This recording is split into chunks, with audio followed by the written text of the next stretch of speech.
Recording. Hello, welcome to the Honest Wargamer. I'm your host Rob. I'm joined by a very special guest, Mr. Miniac. Hello, sir. How are you? I'm No, so well. How are you, Rob? your voice sounds great. I did say this in the preamble, but I love a good bit of audio tech. I Mm, just can't. I turn too much is my problem. you're right. It's Yeah, got to yeah, be yeah. strapped to my face, otherwise I Yeah, no, struggle. we used those when we were over in England with you, and they sounded really nice. And yeah, super useful that they just kind of follow you everywhere. Really important, especially for some of my co-hosts who are problematic with where they want their voice to be versus where a microphone is. But you're a Yeah. professional. Uh, Yes, of course, Of absolutely. course. Okay, so if anyone's interested, we've got Mr. Miniac on the show. If you do not know who Mr. Miniac is, he's a new Age of Sigmar player looking to start playing at a high level. Uh, so he's on the show to talk about it. No, we thanks for coming on. It's Sven, yeah, that's who it is. Thanks to Twitch chat for joining us live. Before we get into anything, are you okay? How are you? What's been going on? I'm great. Just played a game of Age of Sigmar last night against Stormcast Eternal with my Soul Blight. He was rocking. We were at 1250 points for our Escalation League, and he had 5 dragons, so that was rough. But we got through it. We tried. Yeah, yeah.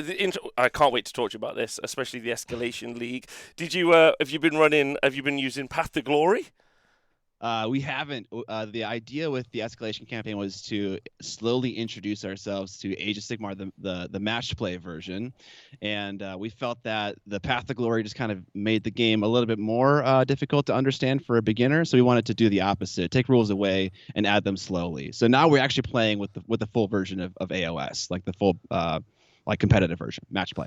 Okay, perfect. All right, yeah. So you made a video yesterday, which like a lot of chat about it. And Age of Sigmar is trash. It's a big trash. Hey, don't Go on. misquote me. The title is it trash, not it is trash. Yeah, it's true. That's very true. It's like alternative facts, isn't it? It's like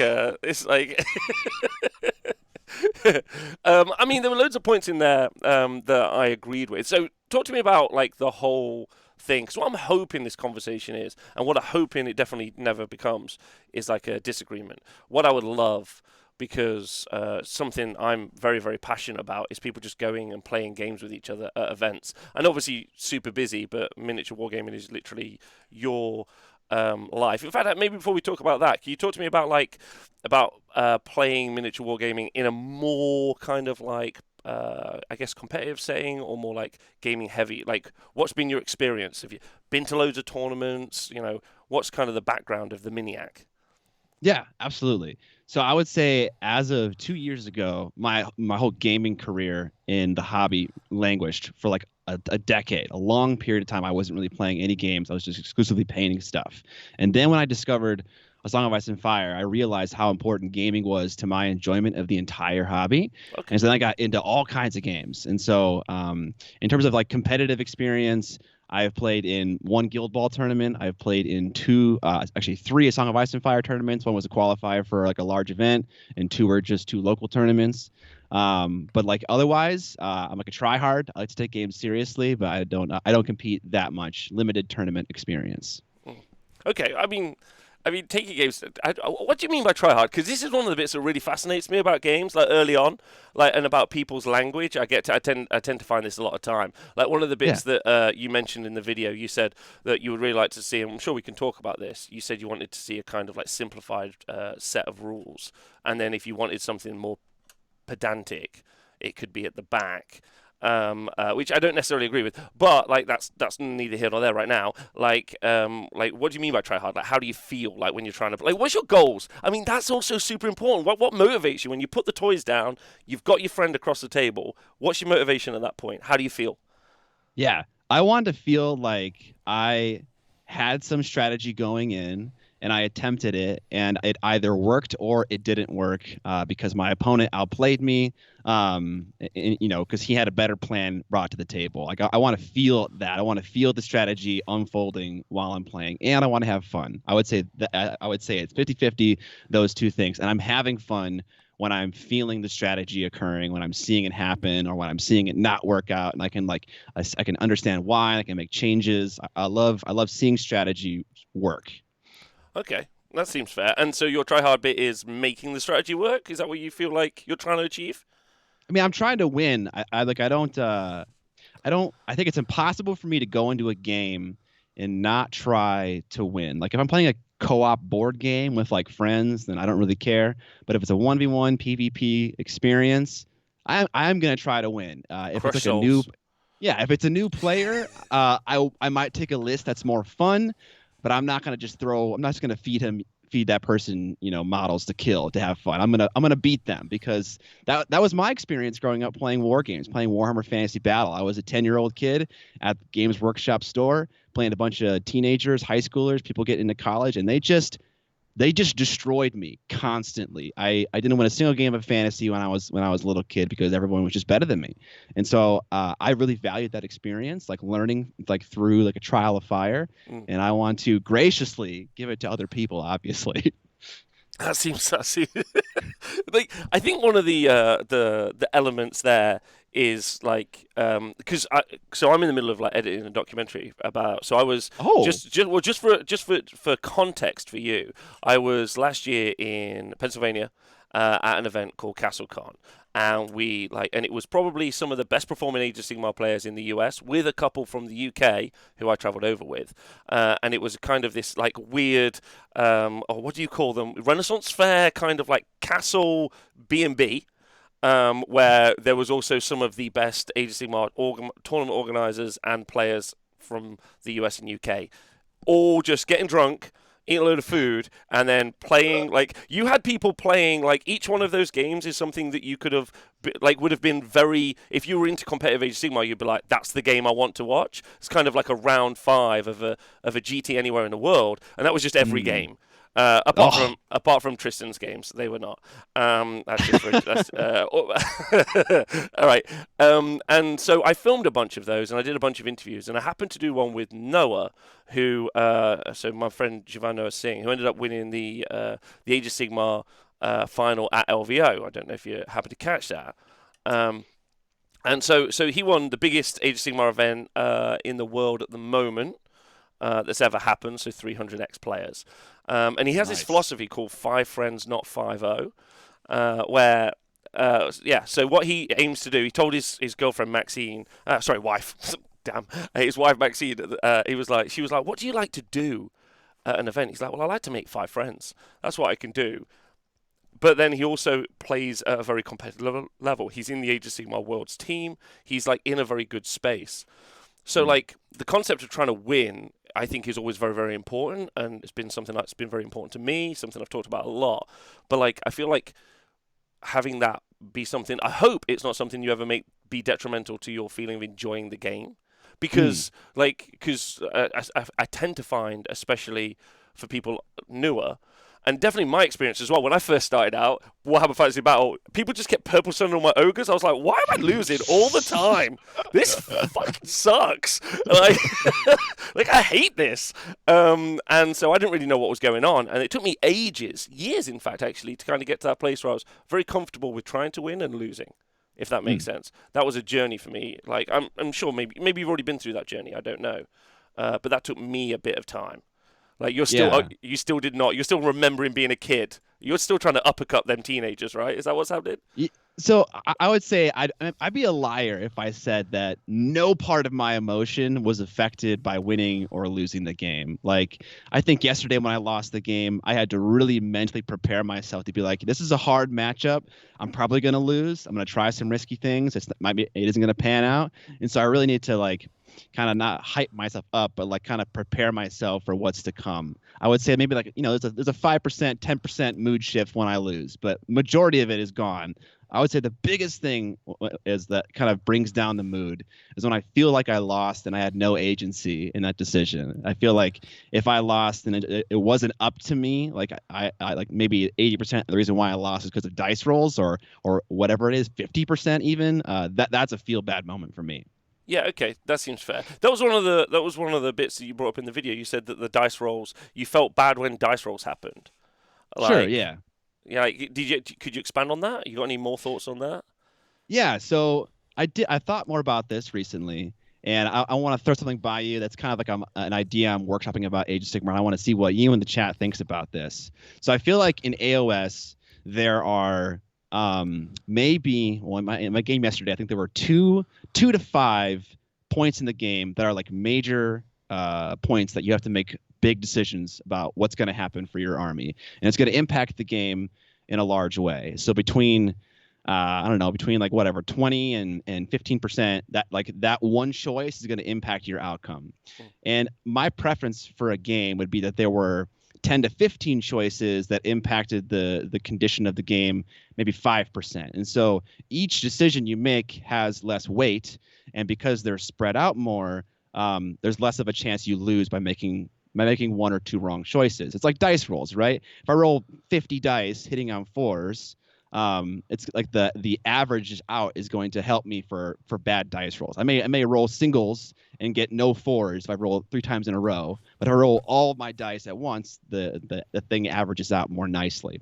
So I like to average out the decisions in the game, so it's like not so important for each one that I make, and it feels like it has so much impact. If that makes any sense, that's kind of an idea I'm thinking about. What are your thoughts about that for AOS? So AOS is like is interesting. I've been thinking about this conversation a lot because like a lot of the points. So we'll just skip through a bunch of stuff real quick. Like all books should be digital and free. Like it's easy. Like it's easy. Well, you kind of are in an interesting place though in the thing, because you obviously advocated at one point for all the rules to be digital and free. But you said, but GameSwitch aren't going to do that because they make money. And then you moved on to describe them as a miniatures company, and that's the way they make money. But they make a huge portion of money from those book sales. Like, and then, and so, and I know you did touch on that, but you then said that, like, you should be trying to just make money off this. And they felt at odds, like, it was my point. But I agree with you wholeheartedly. The rules should be free. It should just be a vehicle for us buying miniatures, right? And buying other things that they sell for us. But it's a huge cash cow for them. They should all be in one place. There maybe shouldn't be quite as much additional elements. Like those are all things that I generally agree on, because I generally agree on the ecosystem for 40k. Heresy, definitely Necromunda. Like all of those things. Like anything Games Workshop, the ecosystem is really weak. The ecosystem is really expensive, and it's a really high barrier to entry, which as a gamer is like wildly difficult. So like I agree with you on all those points, and we could retouch on them, but they're things I've said many times before. So massively, I don't think that uniquely makes Age of Sigmar rubbish, but maybe it makes it worse versus, let's say, Star Wars or MCP. But like, so they're all kind of all in that field. With the dice rolls though, it's kind of interesting because those decision points are something that, so when I was talking about the game earlier, like system mastery is something that oh god, what's his name, the guy that made AOS? Well, yeah, I always forget. Jez. System mastery? Yeah, so system mastery. So just knowing everything. Oh, okay.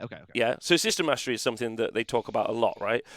So like when you get to a tabletop, if you don't know what your opponent's army does, that's why people always said someone gotcha'd me, and I'm like, did you know what their stuff did? They were like, no, and I'm like, well, you gotcha'd yourself.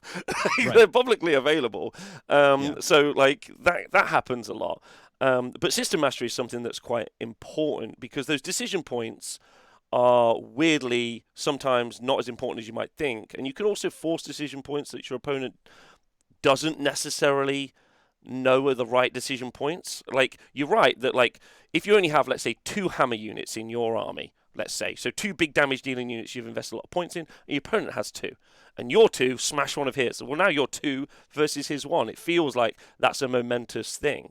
But the strategy in the game is making it so that your 2 kill one of his, not, or theirs, sorry, or not that yours 2 lose. Does that make sense? Like, a lot of the game should be about mitigating how that instance happens. Those decision points should be things that you're comfortable with having produced, versus you being a person who's experienced those decision points. If you're like, there was 2 monumental things and they just happened, shouldn't really be your feeling. You should have the agency of being like, I created those decision points. And guess what? Also, sometimes they won't happen, because that's just how it works. Like, it sucks.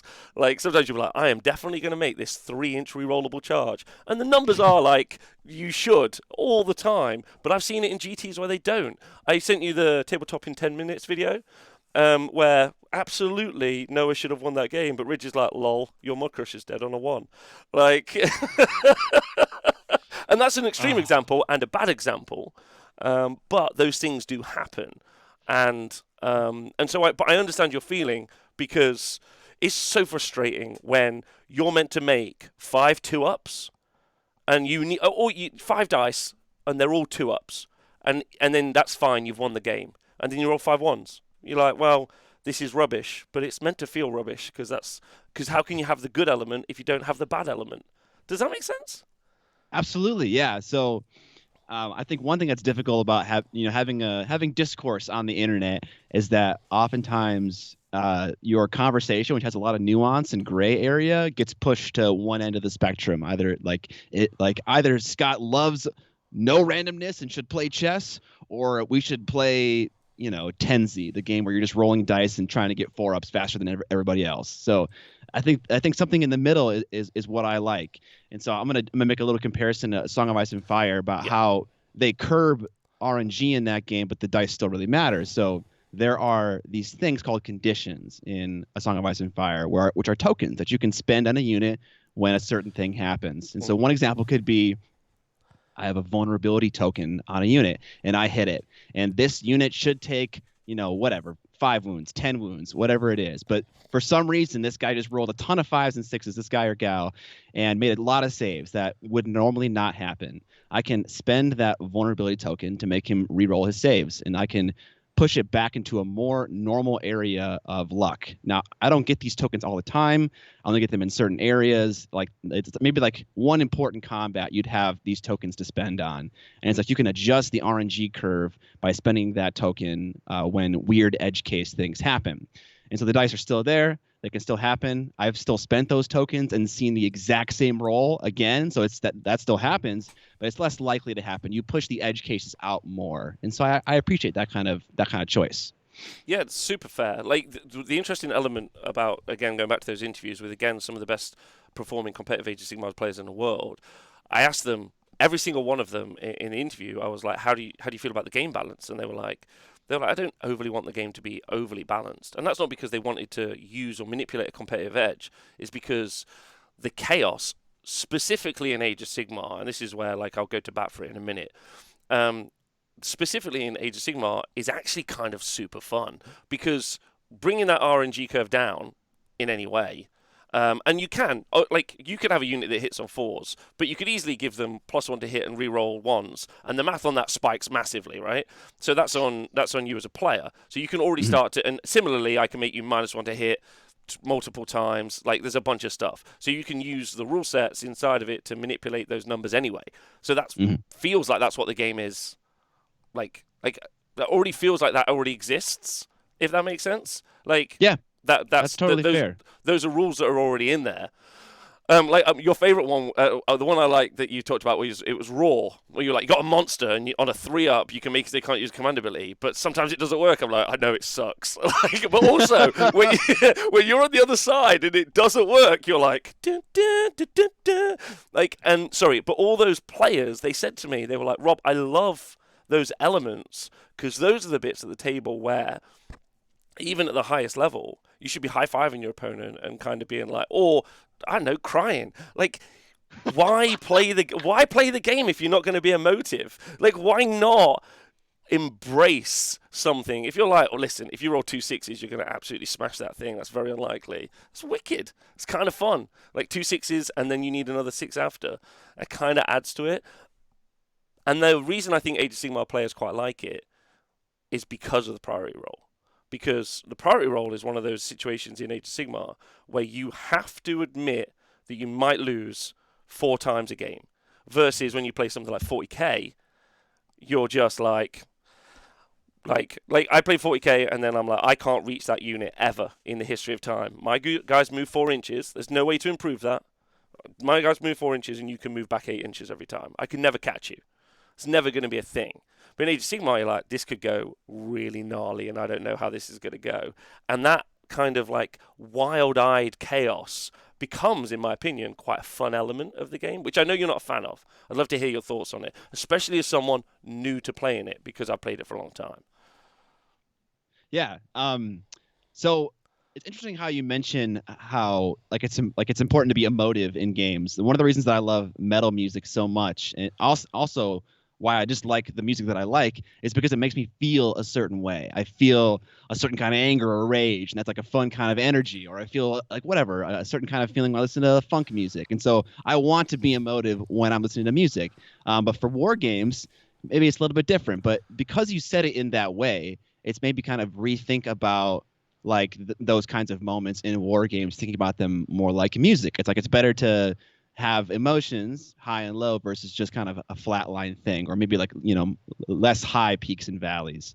But yeah, I don't know, dice rolls, big moments like that. I would just prefer those peaks and valleys to be shorter and to be more frequent, as opposed to less frequent and higher and lower. It's, I guess I can absolutely like feel good for someone who like had an amazing role and like crushed my army, but it just feels bad if like my battle plan is crumbling because of dice rolls and not because of like being outplayed. That's just kind of where I come back to. So analyzing a lot of high level Age of Sigmar play, Yeah, yeah, the yeah. the outplay, or the bit where the dice rolls let you down is because you've already been outplayed. Okay. Like I mean, if I was to put in a unit of, let's think of something not very good. Like if I'm putting a unit of skinks, no, they're actually really really good. Let's try and think of something super trash. Just some Skaven slaves, right? Some some Skaven slaves. If I'm trying to put them into a unit of 15 chosen, yeah, and I'm like, dice rolls let me down, and I'm like, well, the numbers say that doesn't work all the time, right? The game is creating those dice rolls to be more impactful for you. Like one of the things you talked about was you didn't like a lot of variance, but ultimately, like some games where like if there's units that are hitting on twos, re-rolling ones, I'm like, don't even bother rolling. I just can't be asked to watch you. It's boring. Like for me as the opponent, like because you want them to miss a couple of shots. That's quite Yeah, important. yeah. Like I mean, the D6 conversation is a really good one because actually maybe a broader variance on a dice roll, like I don't know D8s or D12s, would actually be a really interesting thing for the game to be long term, Hmm. because you can apply in the game more variance.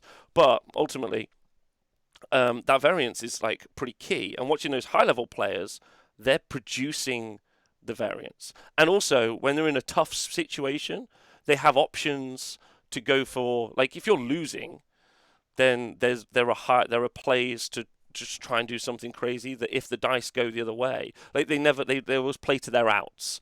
Yeah. Like it's not quite as insular as chess, where like you can't ever push the boundary of the math on chess, but because there's a variance in the dice, you can start to affect that, and that Mhm. means both positively and negatively.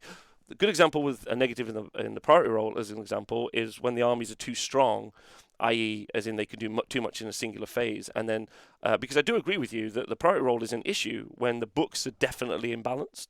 Because if someone can just definitely kill you in 2 turns on a double turn, like then that book is already too strong. But it's not the priority roll's issue; that's the book's issue.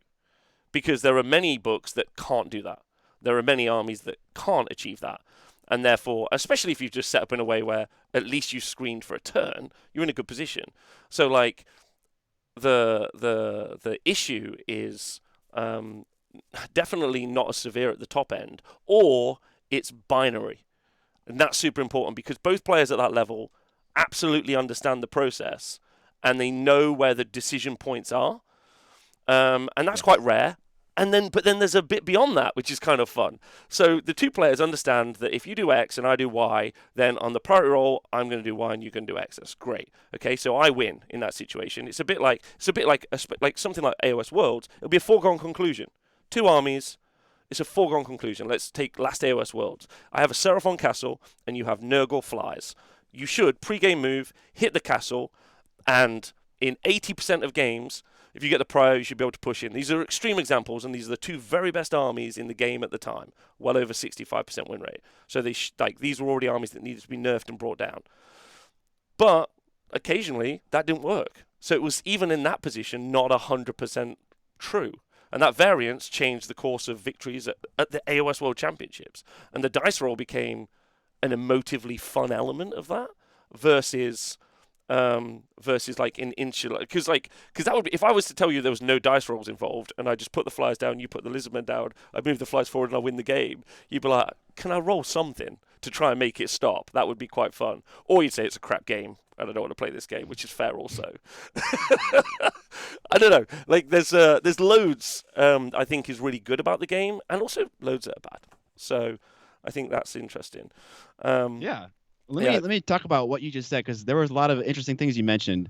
I think it's important to note that I don't want all randomness to go away. I just want I want the dice rolls to be closer to what their average should be more often than they are that I'm experiencing right now. So the more often that they are closer to average, not always average, but the more often they're closer to average is better for me. But two. I've been thinking about turn priority a lot lately and like what the benefits of it are, because obviously I complain about it a lot, and so people often tell me what the benefits are, and so I've been trying to think about it myself as well. And you just touched on one, and that it's balance, right? It will change the tide of a game that is supposed to go one direction because you mix up like how that works. You're kind of getting in there and messing it up, and my preference for balance in a game would be that that the Nurgle army would just not have so high a power level that they wouldn't be able to do that if the game was just back and forth priority. I'd want the balance to come from like the gameplay rules, as opposed to there's a chance I'm going to roll and go twice, and then you're not going to be able to beat me 80% of the time, because that just feels like more of a strategical Sorry, thing. no. What I meant was, yeah, and fair, like fair points. No, so what I meant was, is even on the double turn, the Nurgle flies wouldn't always win. So even though like that was the strategy, the best player from that country put that army down. They'd done a pairing process to make that exact combination happen, and they were like, "I'm going to do this." And then they did the thing, and even then it didn't work out. And that's not because the dice rolls will have in some way not gone their way. Maybe their micro was worse. They didn't pile in right. They didn't charge the right units. Maybe the Seraphon player like just did slightly better. Maybe the variance in the dice roll was just a couple of hits versus a couple of saves. But it definitely, the priority roll in that didn't affect the game, is my point. Like, I'm not talking about the priority roll in that instance. I'm talking about that's a situation where even in this process where the Nurgle person got everything that they wanted, they didn't necessarily always win. But you're right about balance. My favorite thing about the priority roll, especially for players who are newer, is how a game looks. So are you guys rolling off for the first turn, or are you doing who chooses whoever finishes deploying first goes first? Yeah, we're using season's initiative. Yeah. Oh, so what, roll the dice? No, whoever finishes deploying first gets to pick who goes first. Oh, I didn't know that had a name. That's great. That's yeah, it's a match play rule. Yeah, I think so, at least. Look at you. You're studying. That's great. I love that. Let's go.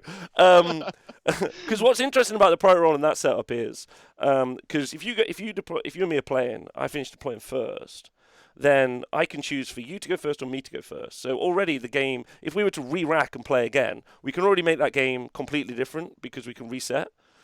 But then in the priority roll, that game again goes two different ways.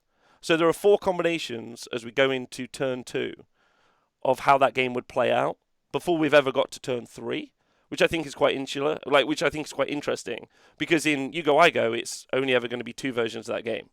I go first, you go first, and then we play 5 turns.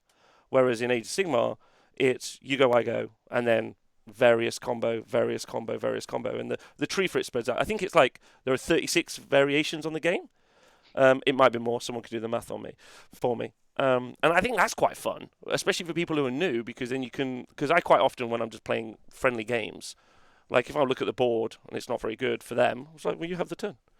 Like, just go and have a good time. Like, because then I don't need to know I can push through and win this turn. Just go and have fun times back. That's kind of good. Do you not think? That's quite. Versus, like, I'm sorry, I got to have the turn. Actually, you're totally right. That expands the decision tree a lot in a game where you activate your army and then your opponent activates your army. So I think if that's the world that AOS wants to live in, absolutely, the double turn allows for more variance in the decision making. I guess my preference would be that you wouldn't get to activate your entire army. You would activate one unit at a time, and then at that point, now the decision tree expands infinitely, right? Yeah, like I'm playing Star Wars Legion at the minute, bro. I love that. Like that's different units all the time. I draw a token. I'm obsessed with that. Like, I think the more we take a turn each, this is what I mean. This is what I like about the priority roll. It's the closest anyone who's playing a Games Workshop game is, like, other than like Warcry and other stuff, which the modern versions, whether you're getting towards like let's alternate. Like, it's because it's good. Like, it's a large scale war game that's actually saying that is also like so the same people, if the priority role was the only thing that affected how you won a game, then randos would just win tournaments. But it's Yes. the same people all the time winning the tournaments. Like, and we, as you know, we track the stats on that. There's just the same people with the same arm or different armies often as well, just constantly winning events all across the world. So there has to be something with the priority role that really showcases skill expression that works really. I don't know. Did Song of Ice and Fire have like an activation process like that? Like, can you have less activations and that's something good in the game? Does that work? So yes, that is how Song of Ice and Fire works. It's alternating activation, but generally speaking, having more activations is better because you are able to put off doing important things and watch your opponent do his important things first, his or her important things, and then you can do your important things later in the turn when they have less opportunity to react because they have run out of activation. So it's honestly kind of a small issue with Song of Ice and Fire. I think at the moment, I think there's too much value in having just more stuff on the board to do things with. But yes, that is how it works. Oh, fun, fun. I mean, this version of Age of Sigmar is the best version so far because I totally agree. because there are missions that actually benefit you if you go second. You get 2 CP if you go second. It's kind of fun. But if they were to do away with it in the next edition, I would think it's fundamentally a much worse game. Like and I totally agree. oh, you actually agree with that? You think that that's like a USP of the game, but you don't like it. I feel like so many things came out in AOS 3.0 that helped with the game. Using CP to do reactions, like all that stuff. Any the heroic phase being alternating, at least the hero portion of the phase, the combat phase being alternating. Like we're getting closer and closer to AOS being more of an alternating activation game. And the more elements that we introduce, I think the better the game gets. The more we create more micro decisions in the game that impact your victory as opposed to like bigger moments. So I love all those changes. They're all super good. I love the command choices. That's the coolest part about Age of Sigmar, and I think honestly the rules should get out of the way of commands. I feel like the fact that they're limited so much and that you get so few CP per turn is a little lame. Like if say you got more CP per turn, every unit had a unique way to spend it, and they were utility, they were aggressive, they were defensive, and you could just spend as many as you want or as little as you want, and then the remainder CP you had went toward the priority role. Like it'd be such a cool element of Age of Sigmar if the game got out of its own way. I think. What do you think So about that's 40k. That's stratagems for 40k. that? Like What are and those? Can you describe those further? Because I don't know what that is at all. Sure. So like when you if you were to buy and that's not necessarily true now, but like it was for most of 8th and 9th edition. So effectively what would happen is you would build an army and I would say more complicated than building AOS, but that's a different convo. 40k guys get at me, that's fair. But what they have is have a bunch of stratagems. So you would start the game with some amount of CP depending on a detachment, and then you would have a bunch of kind of unique abilities that you could apply to units by spending those CP. So you'd be like, oh, cool, I want to make this unit do this. I want to make this unit do this. I'm going to spend a CP, I'm going to spend a CP. Normally you could only do like one per phase. You could do one of those per phase, but sometimes you could stack them. This ended up with loads of problems. You had a lot of front-loaded damage or front-loaded survivability because you could obviously create a Death Star. So you could like stack a ton of stuff on one thing that was hyper point sufficient, and that became a problem. You could they could just accidentally make one mistake, and then all of a sudden that becomes the best thing in the game. It needs immediately erratering, or if they don't, that becomes a huge problem. And again, a lot of this is to do with Games Workshop's rules writing being they're not a games company, they're a money making company, so that's a whole problem in of itself, which we could go into detail at length, but that doesn't really matter because we just want you playing games and enjoying yourself. That's all I give a fuck about. But the issue became for that you ended up with so much front-loaded information. I would play against someone, and then my system mastery would have to be through the roof. I could play against someone, and they'd be like, I've got 40 stratagems I could use, and you're like, okay, what did any of them do? And then you would end up in a decision like, by the way, you strike last now, 1 CP. You'd be like, okay, well, I played all of this, and I didn't know, because I couldn't remember 40 things your army did when we started playing, because Yeah, obviously that's a lot. that's a lot, right? And they weren't always that Yeah, or don't bother learning, as Tom said, one of our 40k Worlds players in the chat. Just like don't learn, just hope when you get there. Like,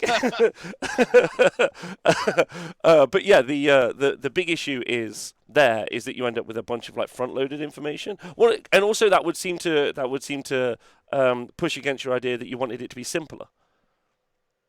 Yeah, so I think there are parts of the game that could be removed to increase that simplicity, and I think parts that could be added to make it a little bit more interesting. I think complexity in certain parts of the game are more arduous than complexity in other parts of the game. But you are right; you could definitely do that idea I just mentioned very wrong by having a lot of stuff for your opponent to remember and think about. And that could definitely be a problem, which I didn't think about until right now. And so that had to probably be handled with more grace than what I just described. When I first heard it, I was like, "This is going to be wicked! I'm going to do this, I'm going to do that." And then, so like, someone put their army down, and be like, "This unit's going to do 9 things," and I was like, "Oh no, that sucks! I hate this." And then it became a problem for a long time. And then they've moved away from that. And one of the constant conversations around 40k at the minute seems to be people want less stratagems in the game. They want less of that. Like they just want simpler. Which, because I think making something simpler is good. The one thing I would say, because you guys are playing, the other thing about Age of Sigmar is it doesn't scale well. I know we talked about this offline. You spoke to me about it. It doesn't scale well at all. Like, and again, like, because I will not go to bat for Age of Sigmar and say that it's because what they sell you and what you have are very different. Like they're going to be like, you can just play at 500 points, and I'm telling you, you can't.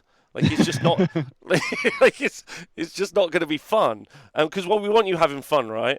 Like so, like, and I know you're doing an escalation league, and that's the thing. But hitting 2,000 points feels like the sweet spot because I don't really know if the game even works at 1,000 points. Having run 1,000-point tournaments and also played them themselves with heavy restrictions, which I sent you, I think. With heavy restrictions, even at that point, which Games Workshop, by the way, have just adopted. They're doing a 1,000-point tournament, and all those are in. So that's fun. We love that. Well done for me. But the and Cabbage, who helped me with some of the stuff. But the bit is, I don't think it even necessarily scales well at 1,000 points. Is my point. So that's going to be a real problem for you. Until you hit 2,000 points. And I don't want to be that guy and also that's bad game design. That's a completely fair criticism. It's just bad. Like, it just doesn't scale well, and that's bad. Like, also, does the game work at 3,000 points? No. Like, it's just there. It's just one place. Let me ask you, why doesn't the game work at 1K? Because there are no restrictions. Like, the limitations on units and the bonuses for units. Like, for instance, if you take an army that's a very synergistic army that scales well. So, for instance, Gits currently. So Gits have a lot of like very cheap units that can get a lot of buffs. Yeah. And so those buffs come from other units that you can take. So the further you extrapolate out that ability for them to take either the units to buff and the size of those units or the buff pieces, you increase its power level significantly. But once you get down to a lower points value, then you really, really struggle because some armies like Stormcast, as an example, don't really have a lot of overlapping synergy in their war scrolls, which is quite good because it's a good, simple starter army. A Chariot charges, and you're like, cool. Like, does it do anything else? Not really. Is there a character that makes Chariots run and charge? No. Like, it just charges. Like, that's it. That's pretty much all you can do. And so they don't work the same because there's a kind of a sweet meeting point in the middle at 2,000 points. And it's not always sweet. Some armies suck at 2,000 points currently, and that obviously changes up and down, and that's bad as well. But like, it doesn't scale because it's not designed, because the armies are not designed linearly. They're designed differently. And then I think it's by luck more than skill that they end up kind of doing okay around the same area. Like, I really do think. So if I'm to be honest, I think it's not intentional that they end up being good at that same level. But does that make sense? Am I making that make sense? That makes a lot of sense. I was kind of fishing for a response that I didn't get, but what you said makes so much sense. You don't have the tools necessary to get the synergies you're after effectively. Only for the armies that need that synergy. Exactly. Yeah. Because some don't. The answer that I thought you were going to tell me was that you don't have enough board presence to survive the big nasty stuff without just restricting the big nasty stuff, or having your own big nasty stuff to deal with it. It's like you don't have the bodies required to weather the storm effectively. I thought that's what you were going to say. To a degree, but then that's also true. Like Stormcast's problem at 2,000 points is board control. That's their issue, pretty much, because they're an elite army versus let's say Gits, who that isn't currently their issue. Like, and that changes significantly. Even the new book, which just dropped, is wildly insane. Like, it's just bonkers. But that's fine. 5 weeks left. 5 months left. Sorry on that. And then like they're like it's wildly insane. So the game state, the missions are also really interesting as well, because some missions are just bad. Like, that's the other problem. Like, there are 12 missions in this GHB, and probably 5 are okay. Like, maybe 6. And some of them are going to feel terrible to play. One of your points actually was quite interesting about, you said that you felt the gameplay was really flat. Like, you said that you felt like either holding missions, either holding objectives or killing stuff felt bad. What is it you would like to see instead? So, it's difficult to try to like change AOS, but so I can only speak from experience in other games and what they do. So, for instance, in Song of Ice and Fire, there are maybe 6 scenarios, and they're all pretty compelling. One is there's the standard one that you see in AOS where there are objectives and you sit on them. There's another one where you pick up objectives, and when you do it, you become super slow and you lose some abilities, but you can walk around with them, and you lose them when you fail effectively battle shock tests in that game. You lose them when you lose bodies and a bigger unit's hitting you. There's another one where, let's say, there are stratagems that are available for both players to use, and they become active each round. And you can see the ones that are coming in round 2 and 3, so you can plan for what stratagem is going to affect the gameplay on turns 2 and turns 3.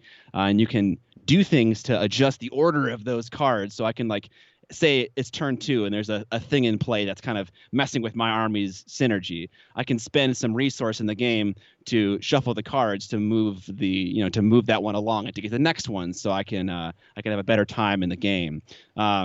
There are ones that are that lean more into killing, where like when you play, your commander can like point at a unit and be like, I want to elect this unit to kill. I'm gonna put a VP on that unit, and the VPs kind of cash up on the unit. It's like a bank.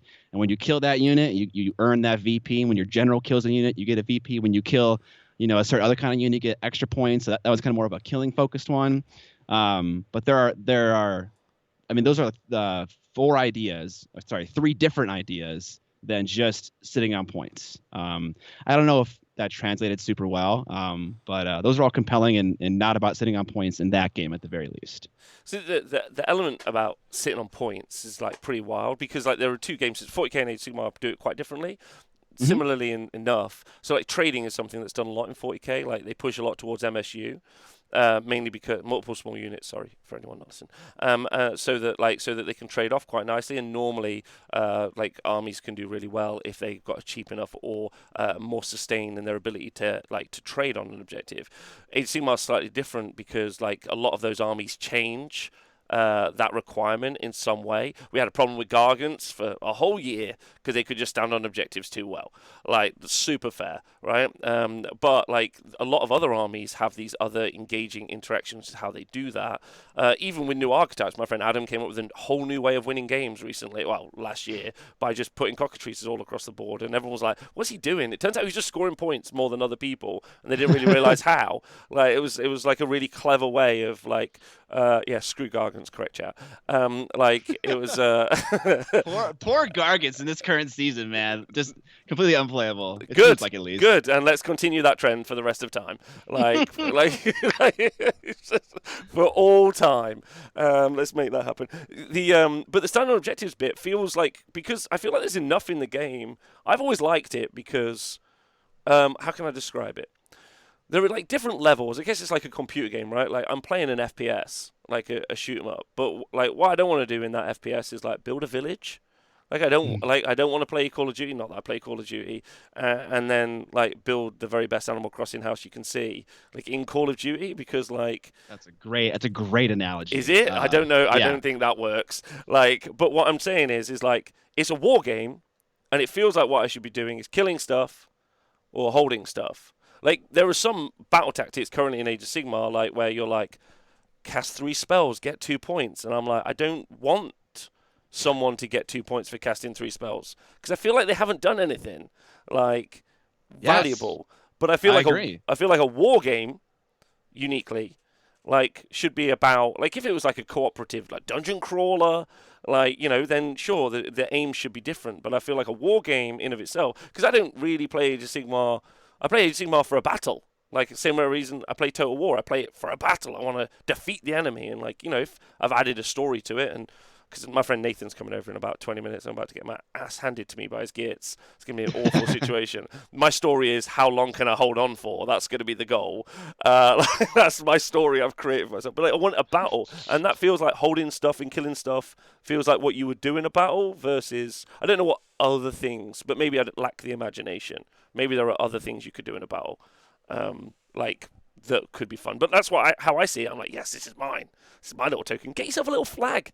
Just put a little flag down. I feel like that's mine. That's I mine. totally get that, and I feel the same way about FPS games. Like I don't want, like I hate Fortnite. I don't want to build stuff. I just want to shoot people. That's all I want to do. There's so much interest in the main gameplay loop that it doesn't need any more. But you I could do it guess, on a different mission, right? Like a different environment. You could play a sure, different yeah, weapon. yeah. You could play King of the Hill, and then it's like, okay, now the objective is slightly different. It's not just killing people. Hmm. But so I guess the way that I see it a little bit differently is that I don't get a ton of enjoyment from the main gameplay loop of a war game. I get a lot of enjoyment from this is such a I sound like a broken record a little bit.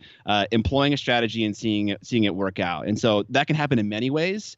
And maybe one way that can happen is you pick a more off the beat battle tactic that is not about killing and not about standing on points, but something else that allows you to be competitive and score points without doing one of those two things, so you can stay in the game. Because one issue that I feel like there is with Age of Sigmar is that if I am not being aggressive on the board and scoring points, I'm losing the game, which actually is challenging when considering the double turn. Because it's like we only have 7 minutes left here, but regarding I the mean, we've double got as long turn, as you like. You're the one who's okay, like. So just so you know. yeah. So let's talk about the double turn a little bit. It's like I have two choices here. I can play timidly and stay back and risk less damage if I were to get double turned. I can play aggressively and benefit from the double turn if I were to get it. I can play aggressively and not get the double turn and get a little bit boned because I didn't do that. Or I can play timidly and get the priority and kind of waste it because I'm not playing aggressively. In that case, you would just give it to your opponent, obviously.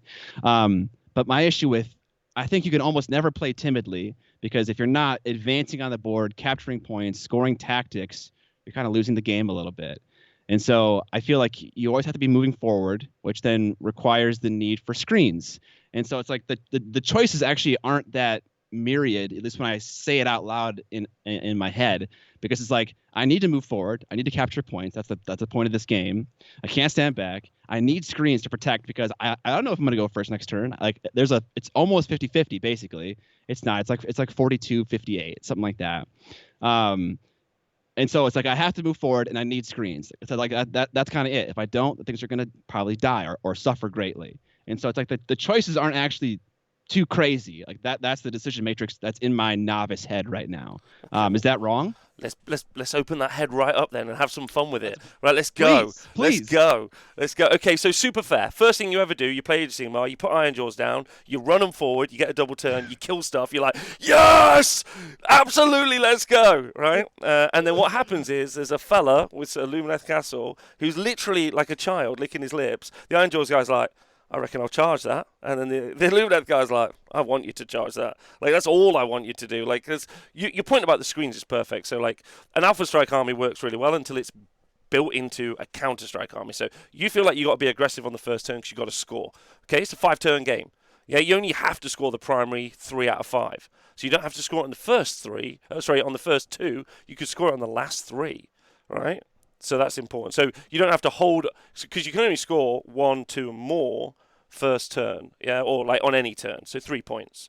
So you can score a point or whatever, and then score all three for like turns 3, 4, 5, if that makes sense. Or you can do it in 1, 3, 5. So tempo is something I talked about in my most recent video, where some armies have a tempo where what they want to do is go up big early, pinning armies. So that's an army that runs forward. So you've been playing Blood Knights. So if, for instance, you were to go to a 2,000 points, you would have Neferata. What you do is you'd stack her spell on, so you have an unrenderable save. Then you give +1 to your save. You have a 2-up unrenderable save, 15 block of vampires. You run it forward, and they just stand in there, and they just pin you in.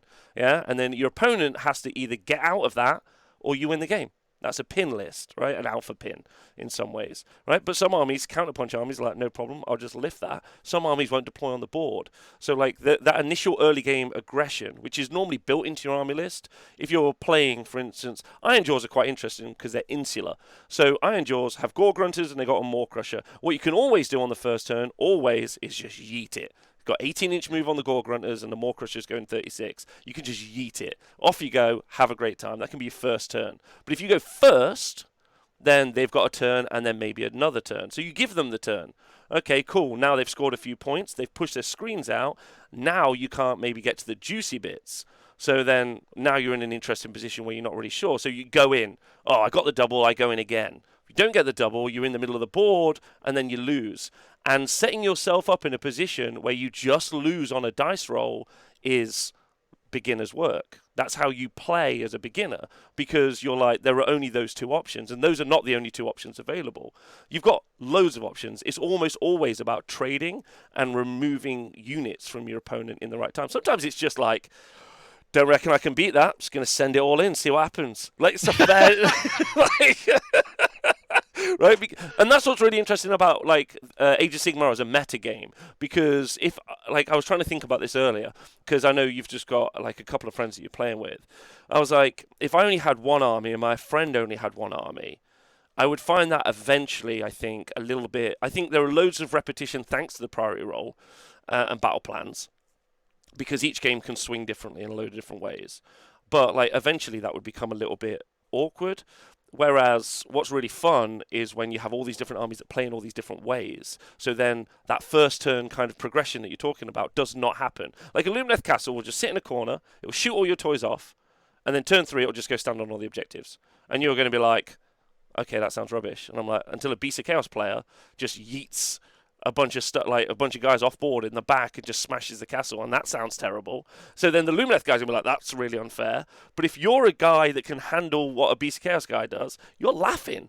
You're having the best time, and it's that kind of almost rock, paper, scissors mechanic of how things work is fun. But even those are not solved, because you have to know how your army deploys. You have to know how your other army is going to play, and then you have to mitigate that tempo, because someone might want to play slow, someone might want to play fast, someone might not know that they want to play slow. I played a Nurgle army last LGT, and he should have just won on the first turn. He should have just been like, he should have just put all these guys on the line and move forward. I don't have the damage output. I could have never killed that army in the history of time. But what I did, because he had a unit that could deep strike, I just put my stupid frog at the back of the board, my little toad, my little slan, and I was like, oh, I reckon he could get charged. That fella over there. And then he just took some of his army and deep struck it in the corner. Only moves 4 inches. Didn't kill my slan because he needed a 9. And then I won the game. And I was like, that's on you, bud. Like, that's on you. Like, you could have done something completely different and won the game. So the beginner's element of how you're playing is super fair, because I think that's how everyone plays. And it's a real fair criticism of Age of Sigmar, because the tactics and the nuance don't become readily available until much further down the line. And that's a terrible game. Because, like, you're a new player and you're like, I want to know what all the strategies are. And I'm like, you can't, because it requires a lot to practice. But similarly, I can't pick up a guitar day 1 and start jamming in a band day 2. It's like, as much as I would love to be a rock star, which I'm sure you are. Like, yeah. Does any of that make sense? Did that help you a little bit? Yeah. I know that was a lot. No, that was good. So I think I came to a similar conclusion where all these choices, like what I mentioned, playing aggressively and playing timidly. It's not like you can make that choice for your entire army. You can make that singular choice for single units and have like some element of risk in certain areas of your army and the board, and other areas where maybe you're more conservative. And I tried to do this yesterday while playing Stormcast friend. I had 2 units Blood Knights in the Shifting Keep, waiting to Deep Strike. I don't know what the word is that AOS players use.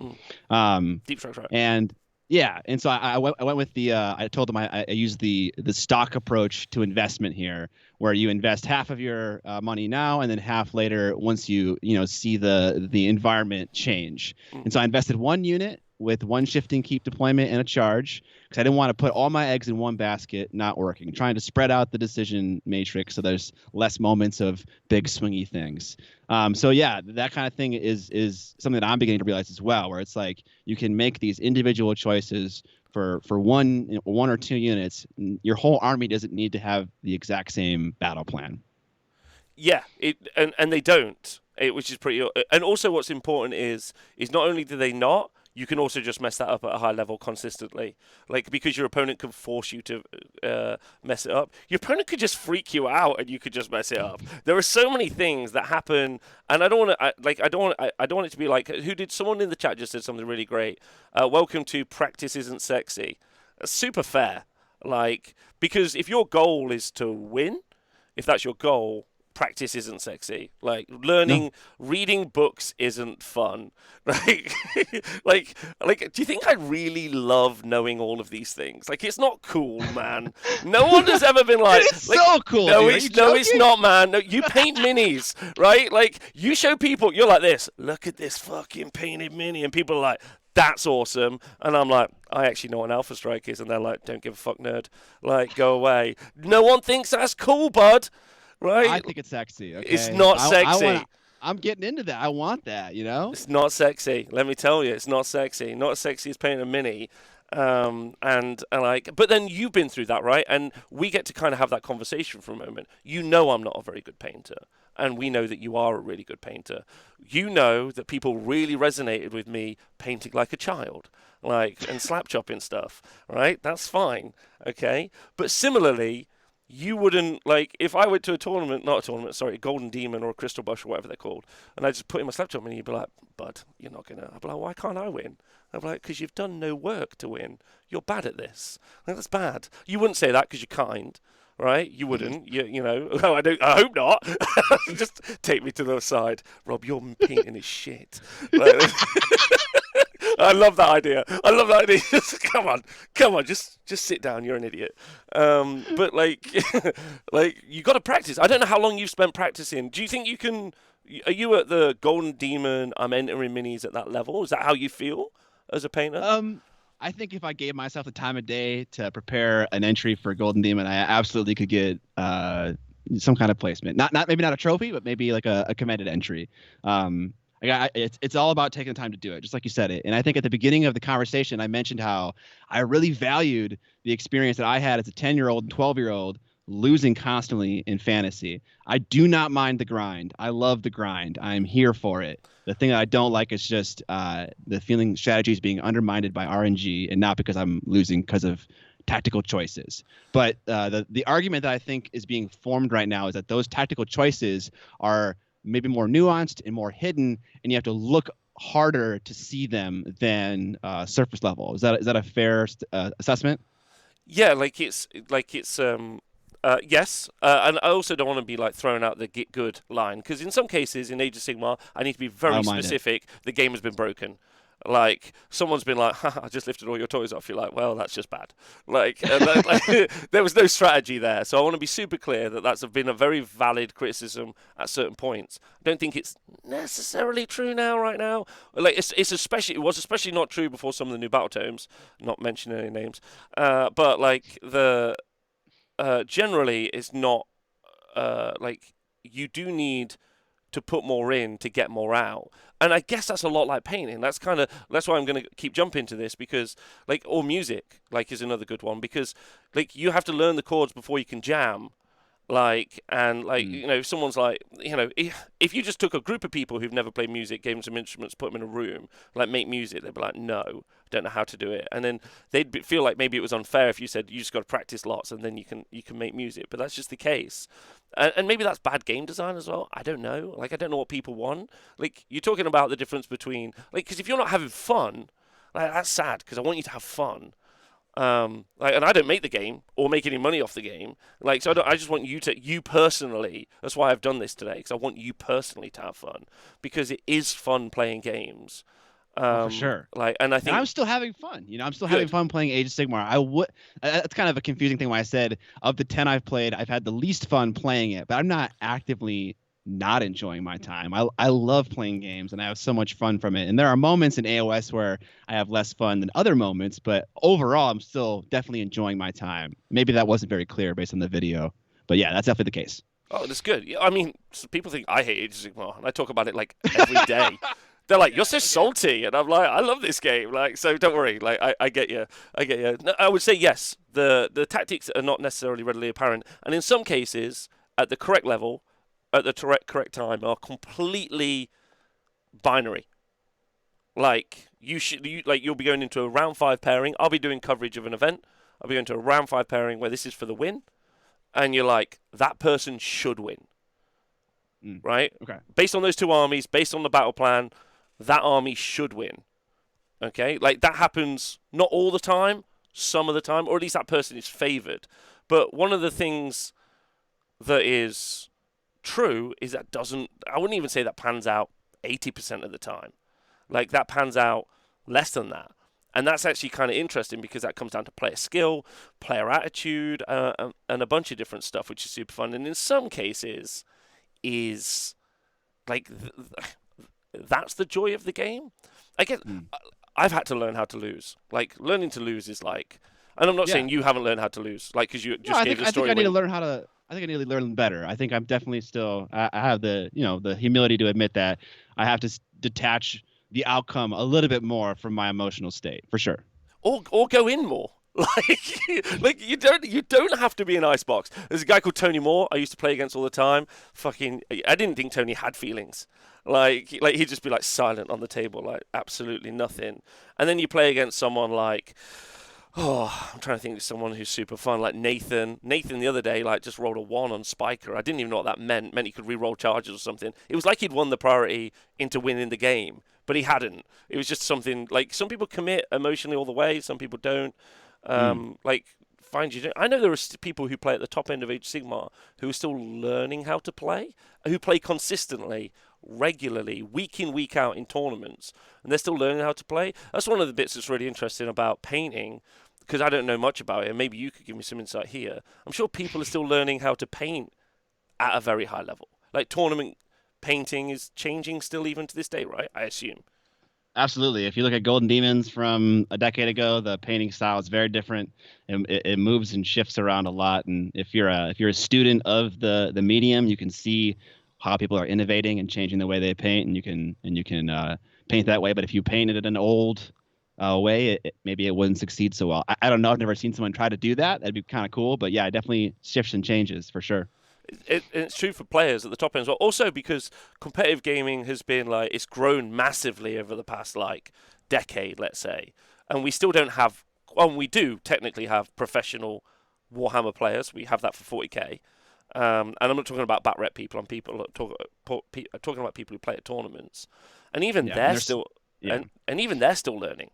Like, they're still learning. It's still being the game state of playing miniatures games is still evolving, right? Like computer games, like the esports thing feels like there's very repetitive, as in they get lots of repetitions in. They don't get quite as much for wargaming because it takes longer. It's more complicated, I guess. Yeah, overall, you're so definitely right. So that's really interesting as well. Would you ever like to play at that level? Like, push yourself to... Because you have a national team for Age of Sigmar. Just saying. I don't know if you want to join the US national team. I'll put you in touch. They'll have you in the team right away. Not in the team, obviously, because you can't play that level. Just so you know. Was that the equivalent of calling me a shit kid, Rob? What the fuck, bro? No. Similarly, I'll come over and I'll put a Mini and Golden Demon with you. I'll be like, mine and Miniac's entry together. Yeah? Like, just be yours, patting mine on the head. Yeah. That's what it could be. Chat, you heard that. He just took me aside. He patted me on the shoulder, and it was like, not yet. You know? Yeah. But do you, like, I could put you in touch with those guys, but they're playing at a level that's, like, all the way out. Like, but, like, would that be a goal of yours? Because that's quite exciting as a goal. I think a goal of mine would be exactly what I've done in A Song of Ice and Fire. Playing some local tournaments, playing a qualifier for a larger event when I get even better at the game, something like that. I don't think I have any aspirations for like being a paid competitive player of AOS, but I would There's love to no play in a there's no pay, mate. Sorry, right. that's not, maybe like you get like a T-shirt, like if you're All right, okay. if you're But yeah, interested. so smaller tournaments to start out with. I would love to at least maybe dip my toe into that world. Yeah. Okay. Yeah. All right. Yeah. It's quite interesting. All right. Good. Okay. Is there anything else you fancy covering or like talking about? Like, I want you to be, I definitely don't want this to be like Age of Sigmar is the best game in the universe ever because I've enjoyed so many other games recently. Like Old World's about to come out. I'm really excited about it, Mm. but it's going to be using some old ass rules.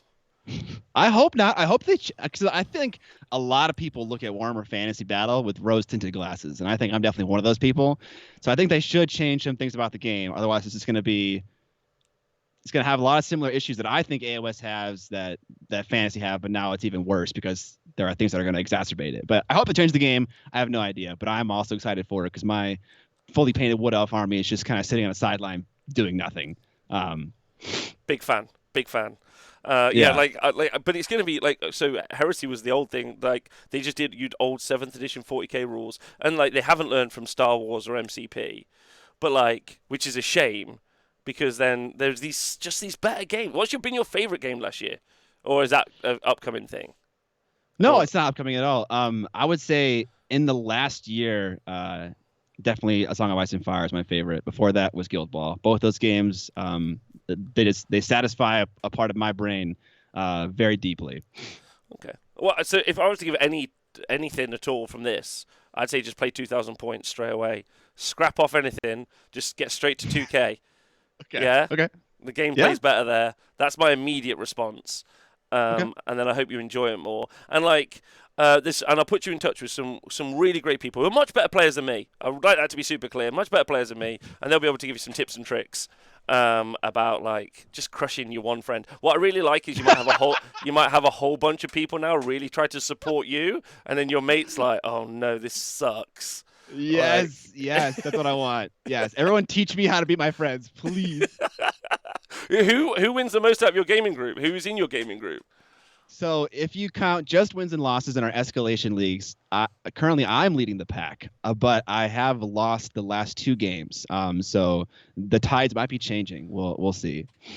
Okay, yeah. Okay, all right, fun. Why do you think that the tides might be changing? I mean, just because I've lost the last two games. But I think now the lists are changing now to include bigger and larger things, and I haven't yet used my bigger and larger things. Like my 1250 point list is 20 Graveguard, 20 skeletons, 2 units, 5 Blood Knights, 2 Necros, and a Vampire Lord. So I try to make a list for the current season with a lot of Galatian champions in it. Yeah. Didn't work out for that matchup so much, but I don't have any like big dragons. I don't have a Vengorian Lord, so I want to start using that stuff. And I think maybe when we have big things clashing, maybe the outcomes will change. Yeah, the problem is that like the game doesn't even like so like that like it's kind of the awkward bit, and I don't know if this is something that you agree with or like you're very conscious of, but like they'll be like, hey, this is all about Galician champions, and guess what? Maybe it isn't. Like that's the bit Yeah. that's like that's the kind of like bit that people are going through right now. Even in the competitive scene, people are going through that process of experimentation. They're like, what's good, what's not good, like how do I utilize that? Maybe I don't. That's pretty interesting. Like it's very swingy. Like I'll Mm. be at Worlds later on in Amsterdam in the year, and it's very excited to see what those lists are going to look like at that point because I think even now they're not solved. And 6 months, I would agree with you. Also, 6 month cycles are terrible. Just put it to a year. I think is fun. Mm. Would you like? Okay. Is a Okay. year okay with you? Um, I don't mind more frequent, smaller changes. Like I don't think we need to release a GHB every 6 months that like changes the way the game is played. But like if we did a couple balance patches, like maybe every quarter, adjusting points. Also, I don't know about your thoughts on this, Rob, but Yeah, like go for it. their main balancing mechanism seems to be adjusting the points of a unit, and I think that's mostly for just ease of the assets that GW has to create. Mhm. But what if they also changed? What if they did like a rewrite on a card where they changed the profiles or changed the abilities or changed the stats of the unit? Would that affect balance in a different way than just changing points? You're speaking to the choir. Like again, like top of the convo, but all the rules should be digital, free, and online and available, Mm, which is kind of how Age of Sigmar started out. And as your point in the video was, like the internal balance feels off on some armies. That's definitely mm. true. Also, like some units just like I hate the race to the bottom. That's what I call it. So a unit just gets cheaper and cheaper. Like it's just like okay, like it's not good, cheaper. It's not good, cheaper. It's not good, cheaper.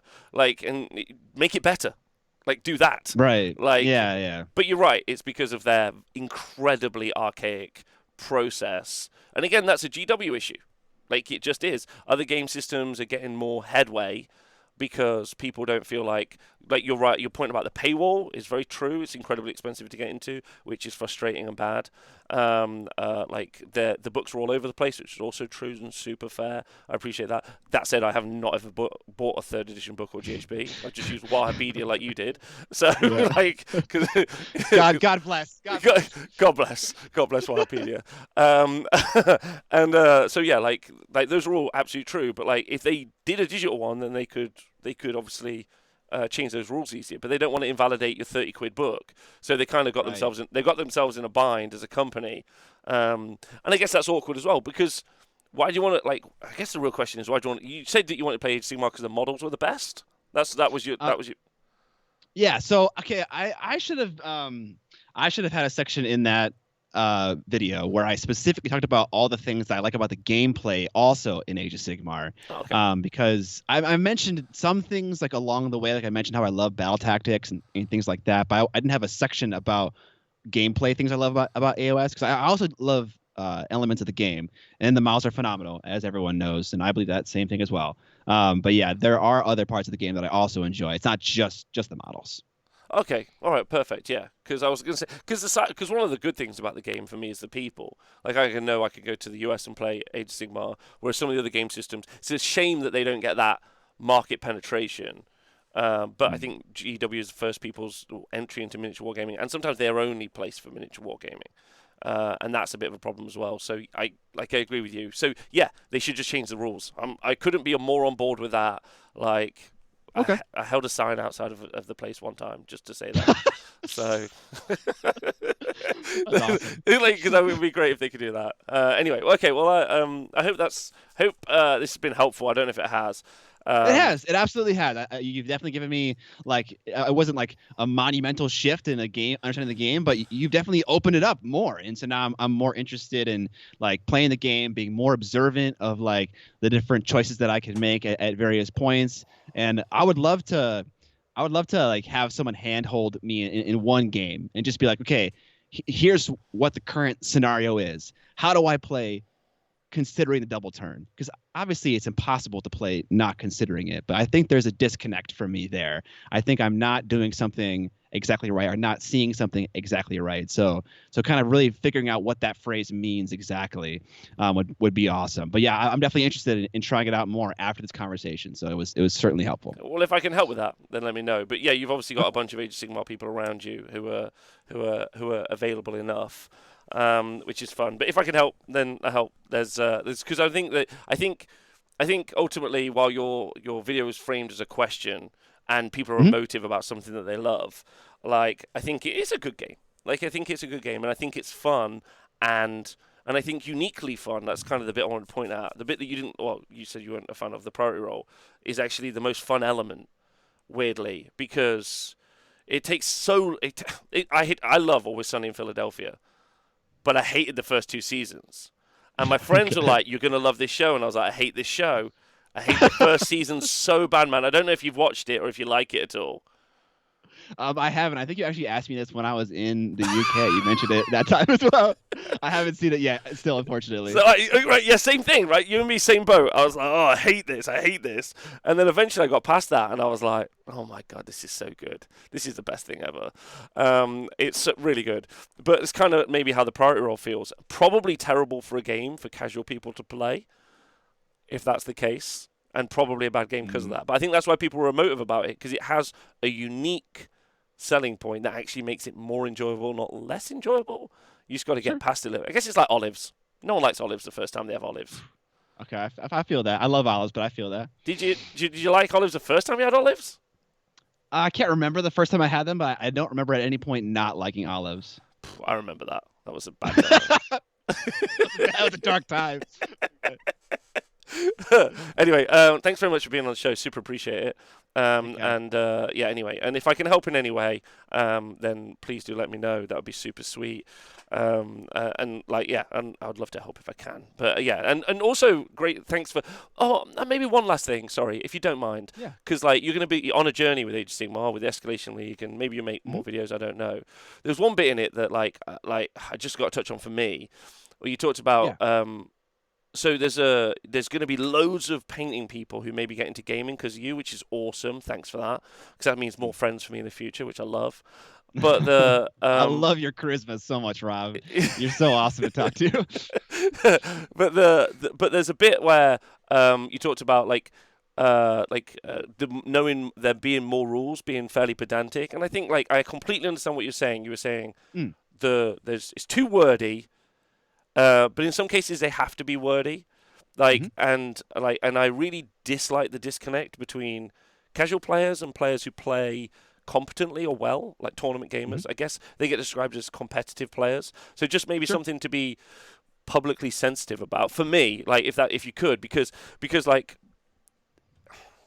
we've had a bad stick for a long time.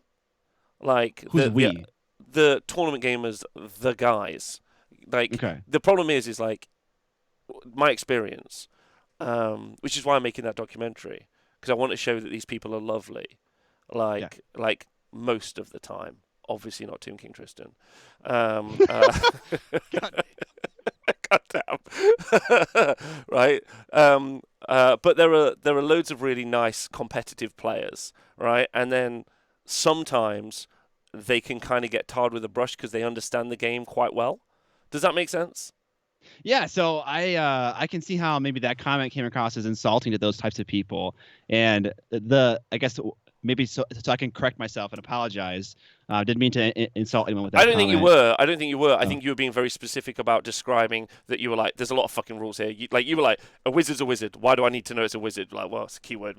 Like, it's actually, but like it's a stupid thing. I agree with you. I agree. So I don't think you ever were. I just was. Okay. I'm just asking. I don't think it came across that way either. I just think. That's been a challenge for me. I'd just like you to know, as a tournament gamer, you've had people like be really rude because you're like, I'd like to play a game, and they're like, can't believe you know all the rules, you dickhead, and you're like, oh, just trying to help, man. Do you know what I mean? Yeah, that's definitely no fun at all. Yeah. Yeah. Okay. Yeah. Anyway, that's it. That's my only bit for me, because you hopefully will get loads of people excited about Age of Sigmar or not. Depending, you might get you may hate it way more, but it'd be so cool. We'll see. Yeah, I definitely want to make more videos about the campaign that I'm playing. Maybe some about gameplay.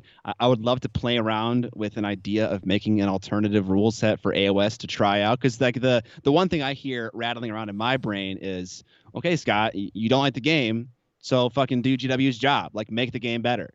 And it's like, okay, like, while that isn't my job to make a rule set. I've never done it before. I would love to try to make the game more like something that I would love without removing the heart of it. And maybe make a video about that where I play it and people tell me these things all suck and here's why.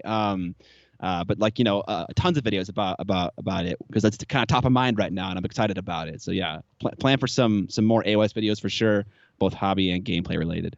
All right, good. Okay, good. Well, then, yeah, just know that people who know the get rules well are great. Because once you make rules, there's going to be someone who knows all the fucking rules. Yeah? Like, you're going to like that guy at that point. That's going to be good. Oh, yeah, for sure. Yeah, okay. For sure. Anyway, thanks for having you on the show. Loads of love. Thanks, chat. I'll see you at the weekend. Take care. Bye.